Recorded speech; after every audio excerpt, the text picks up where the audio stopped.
Hi friends, welcome to cricket Telugu YouTube channel. Friends, champion ట్రోఫీలో భాగంగా రేపు ఆదివారం మార్చి 2న భారత న్యూజిలాండ్ మధ్య మ్యాచ్ జరగనుంది. ఇప్పటికే ఇరు జట్లు సెమీస్కు చేరగా ఈ మ్యాచ్లో గెలిచిన టీం గ్రూప్ ఏలో అగ్రస్థానంలో నిలుస్తోంది. ఇక పాకిస్తాన్తో జరిగిన మ్యాచ్లో శతకం బాది ఫామ్లోకి వచ్చిన విరాట్ కోహ్లీకి కివీస్పై మంచి రికార్డు ఉంది. ఆదివారం జరిగిన మ్యాచ్లోని విరాట్ రాణించాలని అభిమానులతో పాటు టీం మేనేజ్మెంట్ ఆశిస్తోంది. న్యూజిలాండ్తో జరిగే పోరులో కోహ్లీ అదురుగొడితే సచిన్ పేరిట ఉన్న పలు రికార్డులను బ్రేక్ చేస్తాడు. విరాట్ కోహ్లీ 106 పరుగులు చేస్తే సచిన్ను అధిగమించి కివీస్పై వన్డేలో అత్యధిక రన్స్ చేసిన భారత ఆటగాడిగా రికార్డు సృష్టిస్తాడు.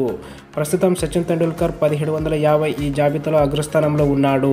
కివీస్పై సచిన్ 42 వన్డేల్లో ఆడి 5 సెంచరీలు, 8 హాఫ్ సెంచరీలు సాధించాడు. విరాట్ కోహ్లీ 31 వన్డేల్లో 1645 రన్స్, 6 శతకాలు, 9 అర్ధ శతకాలు చేశాడు. ఓవరాల్గా రికీ పాంటింగ్ 1978 పరుగులు, 51 మ్యాచ్లు టాప్లో ఉన్నాడు. ఇక కింగ్ కోహ్లీ ఆదివారం మ్యాచ్లో 85 రన్స్ చేస్తే న్యూజిలాండ్పై 3000 పరుగులు పూర్తి చేసుకున్న 5వ బ్యాటర్గా నిలుస్తాడు. భారత తరపున సచిన్ తెండూల్కర్ 3345 ఒక్కడే ఈ ఫీట్ సాధించాడు.